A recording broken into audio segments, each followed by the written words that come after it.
Hey guys, क्या हाल चाल आप सबके। माय नेम इज जेवी सिंह, एक बार फिर से आपके सामने हाजिर हूँ और आज का सेशन रहने वाला है बहुत ज़्यादा मज़ेदार और इम्पॉर्टेंट, क्योंकि आज डिस्कस करने वाले हैं सीबीआई की जॉब प्रोफाइल के बारे में और सैलरी स्लिप के बारे में।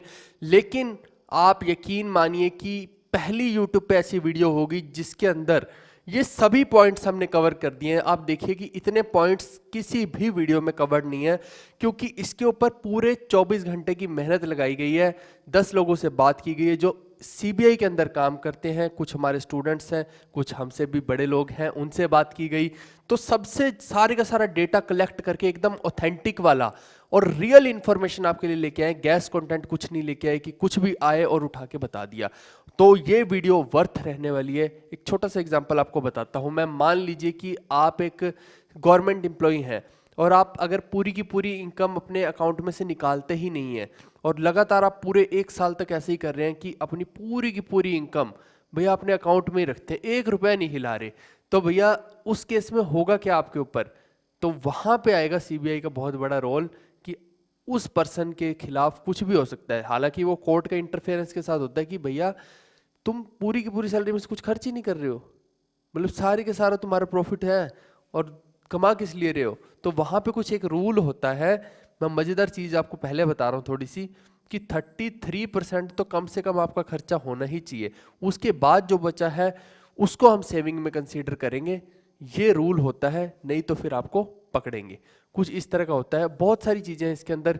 एक तो सैलरी के बारे में डिस्कस करेंगे, इसकी पावर के बारे में सुन के आपको बहुत मजा आएगा, क्योंकि एसएससी के अंदर जो सबसे पावरफुल जॉब है वो सीबीआई की ही है, इससे ऊपर तो कोई नहीं है। हालांकि ये सब इंस्पेक्टर है जो जॉब प्रोफाइल है, लेकिन स्टिल फिर भी हम कहेंगे कि सबसे पावरफुल है। वो क्यों है, आज जब हम पावर्स के अंदर डिस्कस करेंगे तो आपको बहुत सारी चीजें रियलाइज होंगी।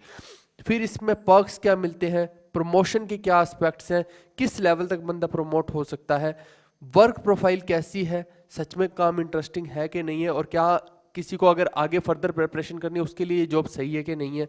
इसमें 2 तरह की पोस्टिंग होती है, हार्ड पोस्टिंग और होम पोस्टिंग, और कितने कितने समय तक होती है। फिर क्या ट्रांसफर्स हो सकते हैं कि नहीं हो सकते, कि शुरू में हमें सीधा होम पोस्टिंग मिल सकती है कि नहीं मिल सकती। आप लिख के भर भी देंगे तो कोई गारंटी नहीं है, ये कोई नहीं बताने वाला। आज मैं आपको बताता हूँ सारी की सारी चीज़ें, क्योंकि शुरू में 3 जगह आपसे प्रेफरेंस ऑर्डर भरवाते हैं, लेकिन उसके बाद उसकी कोई वैल्यू नहीं रहती, कुछ भी कर देते हैं। आपको जब इस पॉइंट पे पहुंचेंगे तो डिटेल में बताऊंगा सारी चीज़ें। क्वार्टर्स कैसे मिलते हैं, फिर रेट्स किस तरह की होती हैं, कैसे कंडक्ट की जाती है, क्या होता है उसके अंदर, और फिर गर्ल्स के लिए ये जॉब सुटेबल है कि नहीं। जितनी भी गर्ल्स इस वीडियो को देख रही हैं उनके लिए ये मैंने खास इसमें इंक्लूड किया है। बाद में आपको समझ आएगा कि क्यों मैंने यहाँ पे स्पेशल पॉइंट इसको डाला है। फिर इसमें आपको कार मिलती है कि नहीं मिलती है, इन्वायरमेंट कैसा रहता है, एब्यूजिव रहता है या नहीं रहता है। ये इसलिए लिखा है क्योंकि ये आप देखिए कि पुलिस की तरह ही जॉब है ये सारी की सारी, तो इसीलिए यहाँ पे लिखा है, क्योंकि लोकल पुलिस में ऐसा होता है। तो यहाँ पे भी ऐसा ही होता है क्या? तो वो सब चीज़ें आज हम डिस्कस करने वाले हैं और मैं बता रहा हूँ आपको बहुत मज़ा आने वाला है। और अगर ये वीडियो काम की लगेगी तो शेयर ज़रूर करना, यही आपसे रिक्वेस्ट है। और बाकी के सभी कंटेंट को भी हमने डिस्क्रिप्शन में डाल देंगे, वो सब आप देखते रहिएगा। तो चलिए हम बात करते हैं सबसे पहले सैलरी स्लिप की। आप देखिए कि ये सैलरी स्लिप गिवन तो है, लेकिन इस सैलरी स्लिप से इसको थोड़ा बड़ा भी कर देता हूं मैं। हालांकि ये देख लीजिए, इस सैलरी स्लिप में जो सैलरी दी हुई है इससे आप कुछ अंदाज़ा नहीं लगा पाएंगे, क्योंकि इस पर्सन ने ऑलरेडी हाउस रेंट भी एक्चुअली में नहीं ले रहा है। इसने कोई घर लिया होगा, पहले ही क्वार्टर लिया होगा, तो इसको हाउस रेंट भी नहीं मिल रहा। तो इससे रियल सैलरी का पता हम नहीं लगा सकते। इसीलिए मैं अलग से आपको पूरी की पूरी कैलकुलेशन करके दिखाता हूँ कि कैसे इसके अंदर सैलरी मिलती है, और आप चौंक जाएंगे कि इसकी सैलरी कितनी है। आप गैस कीजिए और नीचे लिखिएगा। अभी मैं आपको कैलकुलेशन करके दिखाता हूँ कि एकदम मजेदार, मजा आ जाएगा आपको इसकी सैलरी देख के। तो गाइस, इससे पहले कि हम आगे बढ़े, आपको मैं बताना चाहता हूँ कि अभी पूरी सैलरी कैलकुलेट करने से पहले सैलरी के ऊपर हम हैं। मैं बताऊं कि जो गोल्डन टिकट इज बैक, यानी कि 6 मंथ का एक्स्ट्रा वैलिडिटी मिल रहा है आपको टेक्स्ट बुक के ऊपर। तो टेक्स्ट बुक का पास अगर किसी को भी लेना हो तो पहले 12 मंथ का मिल रहा था, लेकिन अभी 6 महीने एक्स्ट्रा मिल रहा है, यानी 18 मंथ्स का मिल रहा है, वो भी 399 में। लेकिन ये 399 में भी आपको 39 रुपीज़ का ऑफ मिल जाएगा अगर आप हमारा ये GB10 कोड यूज़ करेंगे। तो इसका लिंक मैं डिस्क्रिप्शन में दे रहा हूँ, क्योंकि अगर सीबीआई के अंदर जाना है, एसआई बनना है, तो उसके लिए अच्छे खासे मॉक टेस्ट देने पड़ेंगे, क्योंकि ये जॉब इतनी आसानी से नहीं मिलती है। हाई प्रायोरिटी वाली जॉब है, हाई प्रेफरेंस वाली जॉब है, तो उसके लिए ये मॉक टेस्ट लगाइए, तभी बात बनेगी। बिना मॉक टेस्ट के कोई मतलब भी नहीं रहेगा। और बेस्ट मॉक टेस्ट यही है आज की डेट में, इसके अलावा और कोई भी नहीं है, पास भी नहीं है कोई। तो हम सैलरी की बात कर रहे हैं, तो पूरी कैलकुलेशन मैं करके दिखाता हूँ। यहाँ पे मैंने पूरी कैलकुलेशन आपके लिए कर दी है। आम बंदा तो इसको कैलकुलेशन कोई करने से डरेगा कि इसकी कैलकुलेशन क्या है, क्योंकि इसकी कैलकुलेशन बिल्कुल डिफरेंट तरीके से होनी थी, जो कि मैंने यहाँ पे करके दिखाई है आपको। बेसिक देखिए इसकी क्या है, 44,900। डीए इतना दे रखा है, मतलब बेसिक तो इतना पता ही है कि 44,900 से स्टार्ट होती है। अब जो डीए है अभी बढ़ चुका है, 31% हो चुका है, तो 44,900 का 31% इतना बनता है। ट्रांसपोर्टेशन अलाउंस 4716 है, और एचआरए वैसे तो देखिए कि 27% से कैलकुलेट होना है, लेकिन एक इसमें लिमिट वगैरह है कुछ, तो उस वजह से ये 12,123 ही रुपये आएगा। और यहाँ पे मेन गेम है स्पेशल अलाउंस की। देखिए चाहे वो ईडी की जॉब हो, चाहे एनआईए की जॉब हो, चाहे सीबीआई की जॉब हो, इन सब जॉब्स के अंदर ये जो स्पेशल अलाउंस दिया जाता है, स्पेशल सिक्योरिटी अलाउंस एक तरह से इसको बोला जाता है, तो ये 20% होता है बेसिक प्लस डीए का। तो इन दोनों को जोड़ के इसका 20% निकाल लोगे तो ये बन जाएगा। अब आप इस पूरे को जोड़ोगे तो आपका टोटल सैलरी बनती है 87,421। बट वेट ये आपकी टोटल सैलरी नहीं है, अभी तो मैंने इसका टोटल किया है। अब देखो इसके अंदर डिडक्शन होएगी दो तरह की, एक तो एनपीएस की डिडक्शन होएगी। एनपीएस की डिडक्शन इसका और इसका 10% होता है, यानी दिस प्लस दिस कर लो और उसका 10% निकाल लो तो इतना बनेगा। 10% निकालेंगे तो परसेंटेज बढ़ा रखा है मैंने, अभी फिर आने वाला है परसेंटेज।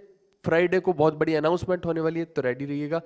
और जो बाद में देख रहे हैं उनके लिए डिस्क्रिप्शन में लिंक दे देंगे। एंड एनपीएस की डिडक्शन 5882। सीजीएचएस ये हेल्थ के लिए होता है, ये 650 के आसपास, इसमें सभी इंक्लूड कर दिया मैंने जितना भी था।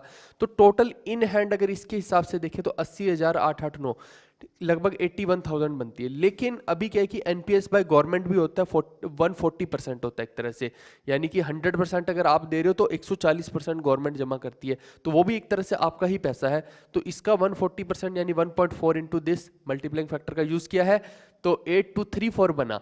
और उसके बाद हम देखते हैं टोटल कैलकुलेट करके, तो ये सैलरी और ये एक तरह से आपकी ग्रोस सैलरी बनी, तो ये बनी 95,655। लेकिन यहाँ पे अभी भी बात नहीं खत्म होती है, इसके अंदर यही तो है, बहुत सारे लेकिन है, तभी तो इतनी सारी लाइनें लगानी पड़गी मुझे। लेकिन आगे क्या है कि इसके अंदर सिर्फ 12 मंथ की सैलरी नहीं मिलती, इसके अंदर 13 मंथ्स की सैलरी मिलती है सीबीआई के अंदर। तो वहां पे एक्स्ट्रा सैलरी ऑफ 13 मंथ, तो जब पूरे मंथ की सैलरी मिले तो ये 95,655 को मैं डिवाइड बाय 12 कर देता हूं, क्योंकि मेरे को मंथली के हिसाब से देखना पड़ेगा। मैं पूरे साल के पैकेज को एक मंथली पैकेज में कन्वर्ट करके देख रहा हूं कि पूरा मंथली पैकेज कितना बनता है। तो फिर मैं उसको करूंगा इसको बाय 12, तो 7971 बनेगा। तो उस हिसाब से इफेक्टिव सैलरी देखी जाए अगर सीबीआई के एसआई की, तो 1,03,636 रुपये। मतलब बोलते हुए भी बंदा थोड़ा हकलाता है कि अच्छा इतनी है क्या, हाँ इतनी होती है। बट ये इफेक्टिव सैलरी है, मैं इन हैंड सैलरी की बात नहीं कर रहा हूं। मैं अगेन बोल रहा हूं कि ये इन हैंड सैलरी नहीं मानी जाएगी। अगर आपको इफेक्टिव इन हैंड सैलरी का पता करना है तो आप देखिए कि इन हैंड सैलरी एक तो ये हो गई, और दूसरा ये वाली ऐड कर देना, उसमें लगभग अप्रोक्सीमेट इतनी होगी, या 7,000 कुछ ऐड कर लेना, एनपीएस वगैरह को हटा के कुछ इतना की है, तो वो एक तरह से आपकी इफेक्टिव सैलरी हो जाएगी इन हैंड वाली।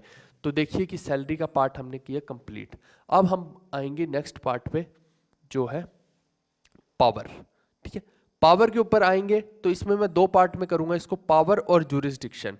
यानी कि पावर है क्या आपके पास, और पावर का इस्तेमाल कर कहां सकते हो। अब जब मैं बात करता हूं इनकम टैक्स की, तो डायरेक्टली वो लोगों पे अप्लाई कर सकती है। एक्साइज इंस्पेक्टर की बात करूंगा तो डायरेक्टली लोगों पे वो अपनी पावर को इंप्लीमेंट कर सकता है। बट जो सीबीआई वाला है वो डायरेक्टली ऐसे नहीं कर सकता, उसके ऊपर कुछ कंस्ट्रेंट्स है। तो वही हम देखने वाले कि पावर होती कहां कहां पे इसकी, और रियल में कैसा एक्सपीरियंस होता है। तो देखिए, एक तो ये है कि काम की बात की डायरेक्ट रिपोर्टिंग टू आईपीएस है। अब नॉर्मल पुलिस थाने के अंदर क्या होगा, एसएचओ होगा जो इंस्पेक्टर होगा, उसके नीचे एसआई होगा, एएसआई होगा, ये सब नौटंकी चलती है, कांस्टेबल्स होंगे। तो वो किस तक लिमिट रह गए, सिर्फ एसएचओ तक, यानी कि एक इंस्पेक्टर तक लिमिट रह गए। लेकिन यहाँ पे आपको बहुत कुछ सीखने को मिलेगा, क्योंकि आपकी डायरेक्ट रिपोर्टिंग आईपीएस को होती है। और वो कहते हैं ना कि अगर आप एक राजा के साथ रह रहे हो तो आप राजा के जैसे ही सोचोगे, और अगर आप एक नॉर्मल इंसान के साथ, मीडियोकर के साथ रह रहे हो, तो फिर आपकी सोच भी वैसी होती जाएगी, आप कभी भी बड़ा नहीं सोच पाएंगे। ये हो सकता है कि आप प्रॉब्लम्स को फेस करना सीख जाएंगे मेरे हिसाब से, अगर आप ऐसे व्यक्ति के साथ रहेंगे तो, क्योंकि ये हाई एस्टीम्ड पर्सन होते हैं, ये कोई नॉर्मल इंसान तो नहीं बोल सकते ना कि जो आईपीएस है। अगर नॉर्मल होता तो फिर आप एसएससी की तैयारी ना कर रहे होते, आप भी उसी की तैयारी कर रहे होते। और दूसरा ये है कि full power for fair investigation. आपका जो सीनियर है, आप एसआई हैं, अभी मैं हायरार्की भी बताऊंगा, तो आपका जो एसपी भी है वो आपको फोर्स नहीं कर सकता कि भैया तू इस चीज का डिसीजन ये दे दे। बहुत ही पवित्र डिपार्टमेंट है और बहुत ही ज्यादा स्ट्रिक्ट और डिसिप्लिन वाला डिपार्टमेंट है, और ये सच में है। आपको मैं आगे बहुत सारी एग्जांपल्स दूंगा अभी इसके अंदर। कुछ लोगों को ये हो सकता है कि इसकी पवित्रता पे इस हिसाब से क्वेश्चन मार्क उठा सकते हैं कि भैया मान लो कि सेटिंग कर ली कहीं पे, तो भैया इस केस में तो ये पार्शियल हो जाएगा। लेकिन आप देखिए कि सेटिंग कहाँ की जाएगी। जब मैं प्रमोशन वाली वो जो हायरार्की बताऊंगा तो वहां पे इसको एक्सप्लेन भी करूंगा अभी मैं। उसके बाद एक तरह से फुल आपको पूरी पावर दे देगी। आप ऊपर वाले ऑफिशियल्स की राय तो ले सकते हैं, लेकिन आप ये नहीं है कि उनके दबाव में आके अपने डिसीजंस को ही बदल देंगे, अपनी रिपोर्ट को ही बदल देंगे। नहीं, आपको जो सही लग रहा है आप रिपोर्ट में उसको दर्ज कर सकते हैं। नेक्स्ट है no interference by local leaders. आप नॉर्मल किसी लोकल पुलिस थाने में है तो स्टेट वाले 10 कॉल्स करेंगे, कभी कोई लीडर कर रहा है, कभी एमपी, विधायक, पता नहीं कौन कौन किस किस के फोन आ जाएंगे और आपको परेशान करते रहेंगे। तो वहां पे आपके ऊपर पॉलिटिकल प्रेशर हो जाएगा। लेकिन यहाँ पे इस केस में सीबीआई के अंदर वैसे वाला कोई पॉलिटिकल प्रेशर नहीं है, क्योंकि कोई डायरेक्टली आपको फोर्स नहीं कर सकता इस चीज में।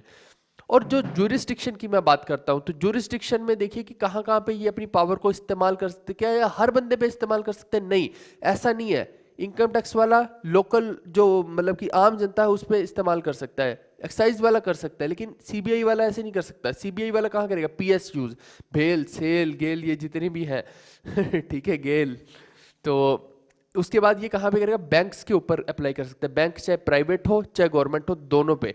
और सेंट्रल गवर्नमेंट एजेंसीज पे इनकम टैक्स का बंदा अगर कुछ गलत कर रहा है तो इनकम टैक्स के ऑफिशियल को कौन पकड़ सकता है? सीबीआई वाला। एक्साइज वाले को कौन पकड़ सकता है? सीबीआई वाला।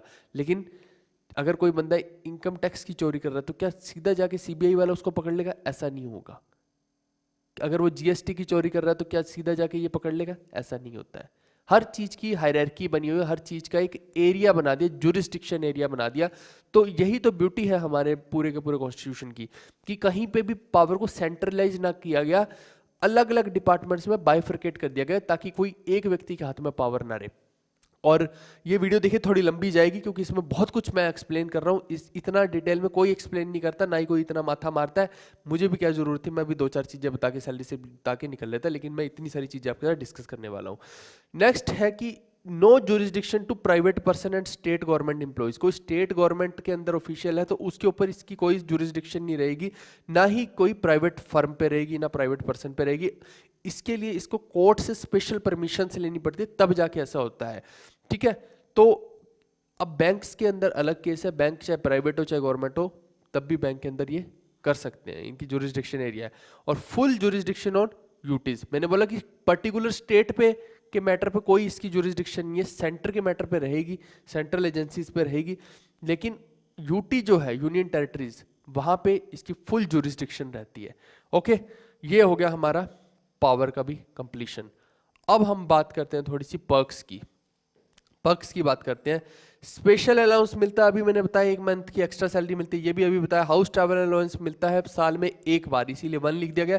या तो फ्लाइट या फिर सेकंड एसी, इन दोनों में से जो मिनिमम किराया। आप सोचेंगे कि मिनिमम तो हमेशा सेकंड एसी का होगा, ऐसा नहीं होता है। अगर आप फ्लाइट को मान लो कि 2 हफ्ते पहले ही बुक करा लेते हैं, तो फ्लाइट को जितनी जल्दी बुक कराएंगे उतना उसमें मिनिमम अमाउंट लगता है। तो कई बारी फ्लाइट में कम लग रहा होता है, कई बारी ट्रेन में। अब मान लो कि सेकंड एसी आपने 2 दिन पहले कराई तो बहुत ज़्यादा लग रहा है, प्रीमियम तत्काल में कराई तो और ज़्यादा लग रहा है। तो उस केस में वो देखा जाएगा कि दोनों में से मिनिमम किसका, और वही आपको देंगे।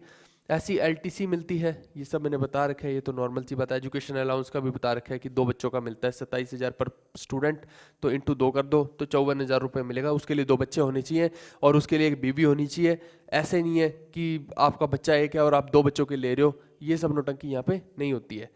तो लास्ट मेडिकल फैसिलिटीज तो है ही है। तो ये हो गया पर्क्स के बारे में। अब मैं और अभी पर्क्स अलग अलग टाइप के होते हैं, अभी आगे बहुत कुछ सीखने को मिलेगा आपको। अब मैं प्रमोशन की बात करता हूँ। तो ऐसा ही है, जो आप यहाँ पे देखिए ज्वाइन करेंगे, इस पोजीशन पे आप ज्वाइन करेंगे एक तरह से। अब यहाँ से 5 से 6 साल के बाद क्या होगा, इंस्पेक्टर बनेंगे। यहाँ से फिर 12 से 14 साल लग सकते हैं, वेरिएबल है ये समय, तो आप बनेंगे डीएसपी। डीएसपी के बाद 5 से 6 साल में आप एएसपी बनेंगे। देखिए अब ये जो पोस्ट थी ये पहले नहीं थी, यानी कि 5 से 6 साल में आप सीधा एसपी बन जाते।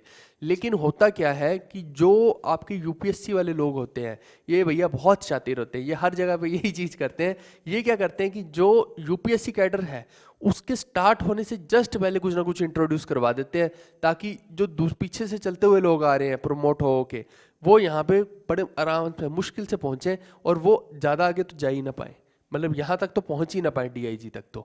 तो थोड़ा सा अब ये है तो है, जिसकी लाठी उसकी भैंस वाली बात है ये, ठीक है। तो यूपीएससी वालों के पास अपनी अलग पावर है, तो अगले एंजॉय करेंगे, तो वही चीज़ है यहाँ पे, ठीक है। यूपीएससी का मतलब है कि आईएएस कैडर की बात कर रहा हूँ मैं, या आईपीएस कैडर की मैं बात कर रहा हूँ, ठीक है जी। अब यहाँ पे देखिए कि एएसपी की एक फालतू की एक्स्ट्रा पोस्ट इन्होंने ऐड करवा दी, और उससे क्या हुआ कि 5 से 6 साल यहाँ भी लग गए, यानी कि टोटल इन्होंने 5 से 6 साल उस प्रोसेस को डिले कर दिया। 5 से 6 साल भी नहीं, हाँ 5 से 6 साल ही एक तरह से डिले कर दिया, जो एक ही बार में हो सकती थी। तो यही आपको अगर याद हो तो इनकम टैक्स वालों में भी नए आरआर रूल्स में करने की कोशिश की जा रही है, जिससे कि आपका सीनियर टैक्स असिस्टेंट बनना दूबर हो जाएगा, आप बन ही नहीं पाओगे, लगता है उम्र भर लग जाएगी तुम्हें सीनियर टैक्स असिस्टेंट बनते हुए, ऐसा हाल हो रखा है। तो यहाँ पे अब एसपी की पोजीशन तक तो हर कोई पहुंच ही जाएगा, बेशक से एएसपी की पोस्ट बीच में इंट्रोड्यूस कर दी गई है। लेकिन पहले क्या होता था कि पहले ये वाला बंदा डीआईजी तक रिटायर हो जाता था। अब क्या है कि आखिरी के 3-4 साल में ही वो एसपी का मौज मार पाएगा, और यहाँ तक पहुँचना तो थोड़ा सा मुश्किल काम ही है, अनलेस और अनटिल कि वो बिल्कुल 21 की उम्र में ही लग जाए। भाई 21-22 की उम्र में लग रहा है, बिल्कुल यंग है, मतलब जो भी इसकी एज क्वालिफिकेशन है उसके मिनिमम को एकदम से क्वालिफाई करके लग गया, तो उस केस में हो सकता है कि वो डीआईजी की पावर को भी इंजॉय कर पाए, नहीं तो मुश्किल टास्क है। और फिर डीआईजी के बाद बनते हैं जॉइंट डायरेक्टर। अब ये आगे के मैंने लिखे नहीं है कि क्या क्या लिखना चाहिए, कितने कितने साल, कोई मतलब नहीं है उसका, वहाँ पे पहुँचोगे ही नहीं एसएससी के थ्रू। फिर जॉइंट डायरेक्टर के बाद एडिशनल डायरेक्टर, फिर एडिशनल डायरेक्टर के बाद डायरेक्टर। अब ये होता है सबसे बड़ा हेड जो डायरेक्टर है। लेकिन अब देखो जैसे यहाँ पे यूपीएससी वाले खेल खेल रहे हैं, उधर गवर्नमेंट खेल खेलती है। जो गवर्नमेंट होती है वो बोलती है कि भैया ऐसे कैसे, अगर इस बंदे ने हमारी बात ना मानी तो गवर्नमेंट क्या करती है, अपना एक बना देती है स्पेशल डायरेक्टर। अब उसके लिए देखिए कि अभी कुछ समय पहले, अगर आप लोगों को याद हो, मैं किसी भी ऑफिशियल का नाम नहीं लूंगा, 2 लोगों के बीच में, यानी इसके और इसके बीच में काफ़ी कहासुनी हो रही थी और कॉन्फ्लिक्ट्स हो रहे थे, जिसकी वजह से इस पोस्ट को फिलहाल के लिए अभी नहीं भरा जा रहा है। तो ये एक ऐसी पोस्ट है जिसको डायरेक्टली गवर्नमेंट भर देती है, तो वो किसी भी पीछे के आईपीएस अधिकारी को जो उसको पसंद है उसको यहाँ पे अपॉइंट कर सकती है, जो कि डायरेक्ट रिपोर्टिंग करेगा एक तरह से गवर्नमेंट को। और ये जो डायरेक्टर हो गया एक तरह से, वो डायरेक्ट रिपोर्टिंग कर रहा है स्पेशल डायरेक्टर को।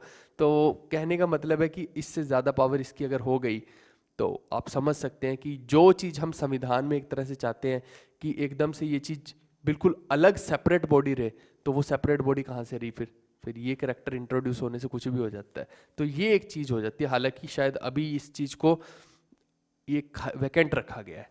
तो ये पूरी की पूरी हायरार्की है, ये होगी प्रमोशन की बात। अब हम आगे बढ़ते हैं और बात करते हैं वर्क और फ्री टाइम की। तो आप देखिए कि ये एक वर्कहोलिक जॉब है, कि अगर आप सच में काम करना चाहते हैं तो ही इस पोस्ट को प्रेफरेंस ऑर्डर में भरिएगा। और अगर कोई बंदा सोचता है कि भैया मेरे को ये मिलेगा किसी भी तरीके से, तो मत भरिएगा गलती से भी, मुश्किल टास्क है, और अगर पकड़े गए तो कल्याण हो जाएगा। तो उससे अच्छा है कि आप सिर्फ इस पर्टिकुलर थिंग को देख के कि आपका सच में मन है काम करने का।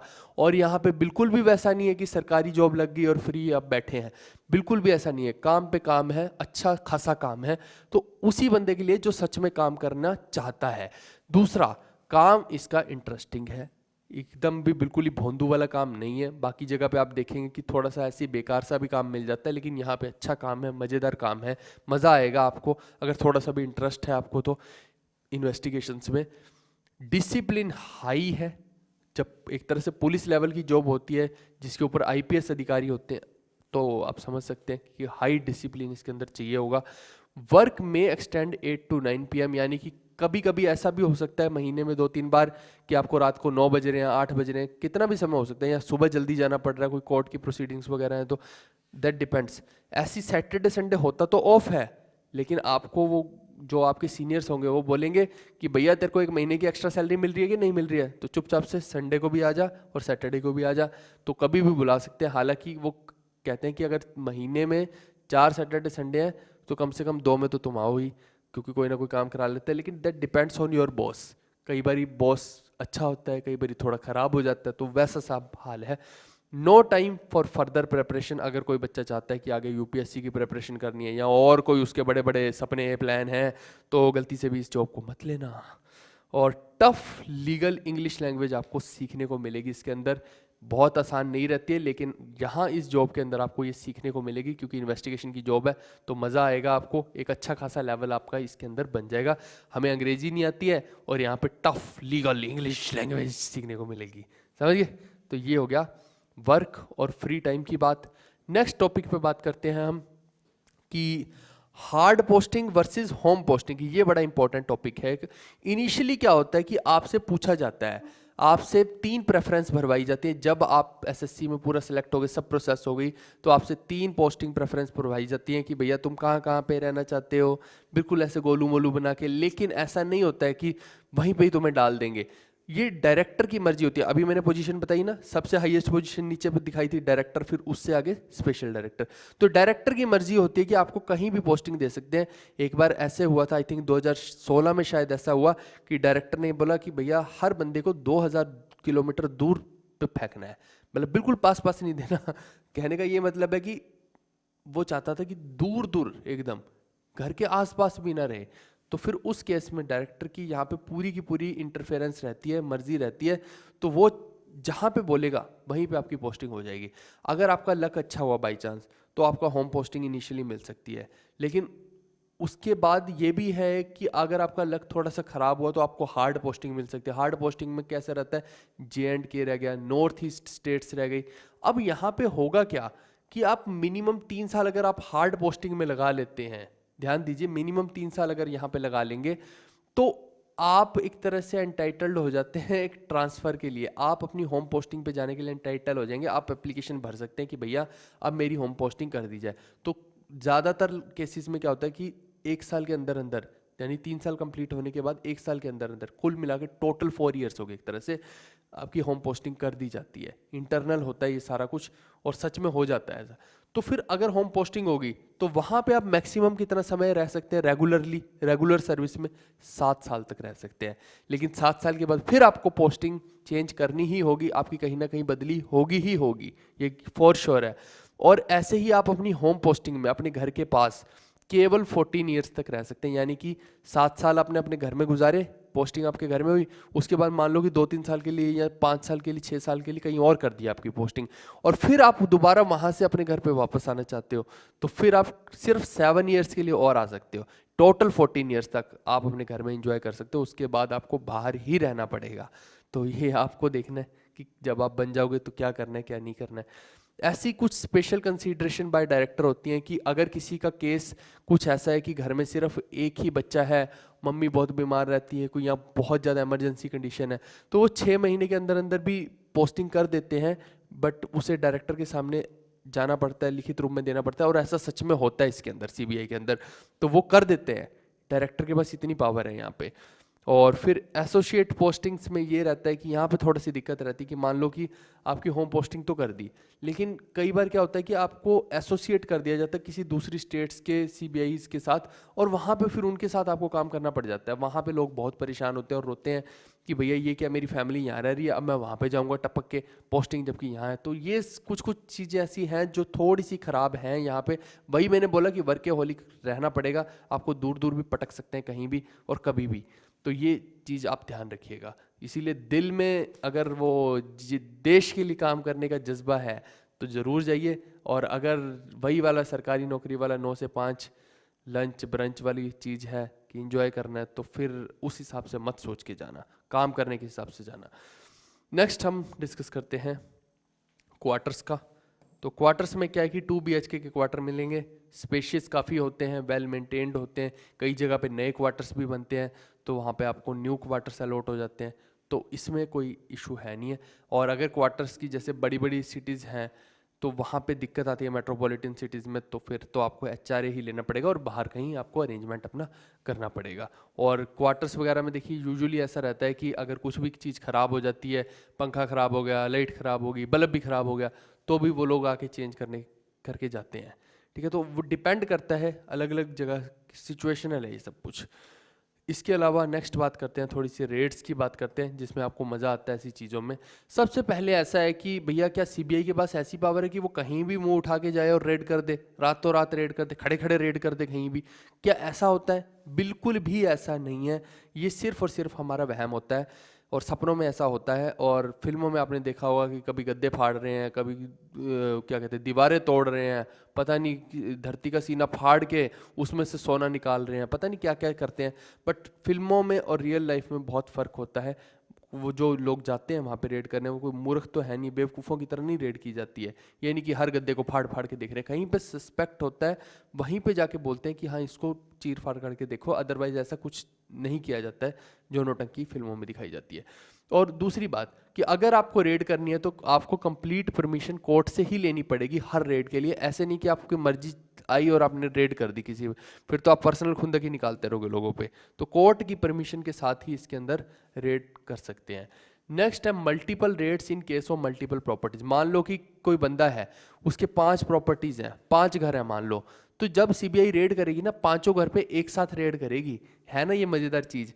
तो मतलब कि अलग अलग टीम्स बनेगी, 5 अलग अलग टीम बनेगी और पांचों घरों में एक साथ एक ही समय पे धावा बोलेंगे। लेकिन अगर मान लो वहां पे ताला लगा हुआ, तो फिर वो एंटर नहीं करेंगे, फिर वो उस पर्सन को कॉल करेंगे क्योंकि उसकी सारी डिटेल्स उनके पास होंगी, और बोलेंगे कि भैया या तो किसी को भेजो हमारे यहाँ पे, या फिर किसी पड़ोसी को बोलो जो हमारे साथ एंटर कर जाएगा, और फिर जाएंगे वो अंदर। ऐसे ताला तोड़ के कभी भी नहीं जाते हैं। ठीक है, नेक्स्ट है कि यूजुअली जो रेड्स की जाती है मॉर्निंग में की जाती है, 6:30 से 7 के आसपास के समय में, टू अवॉइड एनी मीडिया और आउटर इंटरफेरेंस। क्योंकि ज़्यादातर जितने भी सीबीआई वाले हैं, कोई मीडिया वगैरह में थोड़ा सा अपनी स्टेटमेंट से बचते हैं सब चीज़ों से, तो वो कोशिश करते हैं कि कोई भी किसी भी प्रकार की इंटरफेरेंस ना तो अंदर वाला व्यक्ति कर पाए, कि पता लग रहा है किसी को फ़ोन खड़का रहे हैं या किसी भी तरीके से बाहर कम्युनिकेट कर रहा है जबकि अंदर रेड चल रही है, ना ही कोई मीडिया वगैरह वाला उसमें इंटरफेयर कर पाए। तो इजी रहता है सुबह के टाइम में, कहने का ये मतलब है। ऐसे ही एक साथ में जाता है इंडिपेंडेंट विटनेस। इंडिपेंडेंट विटनेस कोई भी हो सकता है, एक इनकम टैक्स का ऑफिशियल हो सकता है, टैक्स असिस्टेंट भी हो सकता है, इंस्पेक्टर भी हो सकता है इनकम टैक्स का, ऐसी एक्साइज में से टीए या इंस्पेक्टर हो सकता है। यूजुअली ये बैंक के मैनेजर्स को ले जाते हैं, कोई भी हो सकता है ये मतलब कि सीबीआई से बाहर का व्यक्ति होगा जो इंडिपेंडेंट विटनेस है, कि ये साथ में जाएगा। ये इस चीज़ को इंश्योर करता है कि कहीं सीबीआई वाले खुद से अपनी जेब से 50 लाख रुपए रख रहे हैं और वहाँ पे और फिर दिखाने के भैया 50 लाख रुपए निकले, जब हालांकि करते नहीं है, लेकिन स्टिल गवर्नमेंट ने देखिए कि ये रूल बना रखा है कि एक ऐसा व्यक्ति ज़रूर जाएगा जो इस चीज़ को एश्योर करेगा कि हमारे जो सीबीआई के ऑफिशियल्स हैं इन्होंने कुछ गलत नहीं किया है। नेक्स्ट है फ्लाइट और फूड का जो खर्चा है लॉन्ग डिस्टेंस रेट्स पे वो मिलता है। कई डिपार्टमेंट्स ऐसे होते हैं कि बोलते हैं नहीं नहीं यार ट्रेन पे ही चले जाओ, लेकिन ये लोगों को पता है कि इनके स्टाफ की अहमियत क्या है और समय की अहमियत क्या है, तो ये हमेशा कोशिश करते हैं यहाँ के जितने भी हायर ऑफिशियल्स हैं कि हमारा बंदा जल्दी जाके और जल्दी वापस आए, तो फ्लाइट्स वगैरह का इंतजाम किया जाता है। हालांकि इनकम टैक्स में भी ऐसे ही किया जाता है कि लॉन्ग रूट पे जब भी जाएंगे तो फ्लाइट्स वगैरह का इंतजाम किया जाएगा ताकि बंदा जल्दी वापस आए। ऐसे ही सीजिंग ऑफ बैंक लॉकर्स वगैरह इसके अंदर होता है। और कई बार हमने देखा होगा कि और मार रहे हैं, पीट रहे हैं, गला पकड़ पकड़ के पटक रहे हैं, ऐसा नहीं होता अंदर, या गालियां गलौज कर रहे हैं, ऐसा कुछ भी अंदर नहीं होता है। बिल्कुल नॉर्मल होता है कि कोई अब्यूज़ नहीं करेगा, कोई बीटिंग नहीं होएगी, नॉर्मल तरीके से वो अपना काम करेंगे। पर छानेंगे पूरा पूरा घर में झाड़ू लगा देंगे, ये देख लेंगे कि कहाँ पे क्या चीज़ है, और कहीं ना कहीं से तो कहीं ना कुछ तो निकल ही आएगा। और फिर लोकल पुलिस की सपोर्ट ले सकते हैं ये जो सीबीआई वाले बंदे होते हैं। आप मान लीजिए कि आप सीबीआई में ऐसा ही हैं, अब आपके साथ 3-4 लोग भेज दिए उन्होंने, आपको लग रहा है वहाँ पे जाके खतरा कि भैया ये तो बहुत पावरफुल इंसान है, जहाँ जिसके घर में मैं रेड मारने जा रहा हूँ मान लो, या कुछ भी काम के लिए जा रहा हूँ, जरूरी नहीं कि हर काम रेड की ही हो हर बात। तो फिर वहाँ पे क्या है कि आप लोकल पुलिस थाने में जाइए, वहाँ पे रिक्वेस्ट कीजिए कि भैया ऐसे ऐसे कि हम सीबीआई से हैं तो हमें सपोर्ट कीजिए, तो वो 3-4 कांस्टेबल आपके साथ भेज देंगे, तो फिर आपका काम हो जाएगा। ठीक है भाई, तो ये हो गया रेड्स का। नेक्स्ट चलते हैं सूटेबिलिटी फॉर गर्ल्स। तो मैं बोलता हूं कि ये जो पोस्ट है ना गाइज, गर्ल्स के लिए बेस्ट पोस्ट है एक।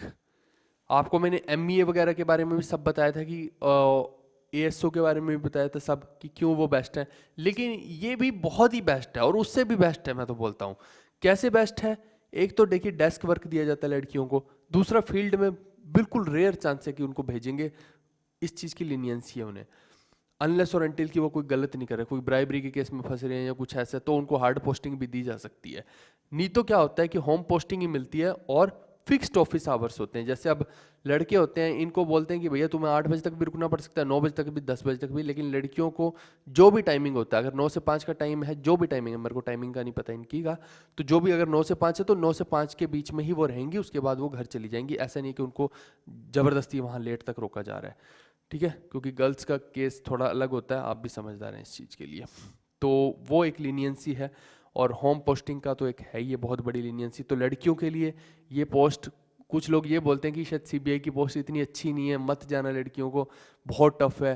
वो लड़कों के लिए टफ है, लड़कियों के लिए नहीं है, तो गर्ल्स के लिए थोड़ा सा अच्छा ही रहता है इसके अंदर। तो मैं कहूँगा कि अगर कोई लड़की इसके लिए ड्रीम रखती है तो must go for this. Next हम बात करते हैं कि कार मिलती है कि नहीं मिलती है, कि नहीं मिलती है। तो पर्सनल यूज़ के लिए ना कार मिलेगी ना बाइक मिलेगी, कुछ नहीं मिलेगा तुम्हें। और for field work and court proceeding, की कोर्ट में कोई काम है या कि फील्ड में कोई काम है, कहीं रेड पे जा रहे हो, वहाँ के लिए कन्वेंस आपको मिलता है। और ऐसे ही आप सोचें कि भैया जैसे वो थाने वाले लोग होते हैं, है ना, इंस्पेक्टर जा रहा है, 4 लौंडे उसके साथ जा रहे हैं, टॉर में जा रहा है, ऐसा नहीं होता कि उसकी सिक्योरिटी में 4 लोग जा रहे हैं तो तुम्हारे को भी ऐसे ही मिलेंगे 4-4 बंदे सिक्योरिटी के लिए, क्योंकि पहली स्टाफ की कमी होती है। तो यहाँ पे आप खुद ही हैं इंडिपेंडेंट, आपको ही सब कुछ करना है। क्योंकि जो यहाँ पे कांस्टेबल्स भी होते हैं, पहले शायद होता था कि डायरेक्टली अपॉइंट होते थे, अब क्या होता है कि अलग अलग जगह से सीआरपीएफ के जैसे बंदे हैं या सीआईएसएफ के जो कांस्टेबल्स हैं, वो लोग क्या है कि डेपुटेशन पे आते हैं सीबीआई के अंदर, तो डायरेक्ट अपॉइंटमेंट नहीं होती है, ठीक है। तो ऑलरेडी स्टाफ की कमी होती है, यहाँ से बंदे उठा के यहाँ पे आते हैं, तो वो पर्टिकुलर कहीं पे ज़रूरत है तभी आपको दिए जाएंगे। ऐसा नहीं है कि आपको टॉर मारने के लिए कि जहाँ भी तुम जा रहे हो तुम्हारे साथ 2-2 3-3 बंदे जा रहे हैं, ऐसा करने के लिए बिल्कुल भी नहीं दिए जाएंगे। तो मज़े मारने वाली बात तो भूल जाओ। तो कार का भी हो गया, नो कार अवेलेबल, ठीक है भाई।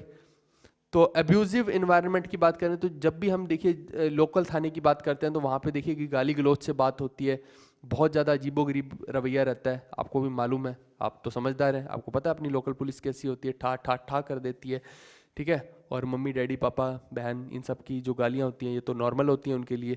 तो बट यहाँ पे ऐसा नहीं है, आपको एकदम रिस्पेक्टफुल जॉब है ये, नो हार्श और एब्यूजिव वर्ड, मतलब कि कोई भी यूजुअली ऐसा नहीं होता कि आप एसआईओ और एसपी आपको ठास रहा है पूरे का पूरा, तो ऐसा भी नहीं होता है। अगर ऐसा कोई करता है, बेशक से वो एसपी है, आप उसकी कंप्लेंट हायर ऑफिशियल को कर सकते हैं और फिर वो उसके लिए परेशानी बन जाएगी एसपी के लिए एक तरह से। तो कहने का मतलब है कि एक अच्छा कल्चर है, ऐसा नहीं है कि किसी के साथ कुछ नाजायज हो रहा है, या फिर कोई बंदा आपको मान लो कि परेशान कर रहा है मेंटली, कि आप कोई इन्वेस्टिगेशन रिपोर्ट बना रहे हैं और वो आपको परेशान कर रहा है या किसी तरीके से फंसाने की कोशिश कर रहा है, तो आप अगर ऊपर वाले ऑफिशियल को बता देंगे तो वो पूरी आपकी हेल्प करेगा। मैंने जैसे कि पहले भी बताया कि आप डायरेक्टली आईपीएस अधिकारी के साथ रिपोर्टिंग है आपकी, वहाँ पे टच में है उसके साथ, तो वो आपकी सच में हेल्प करते हैं इस चीज़ के लिए।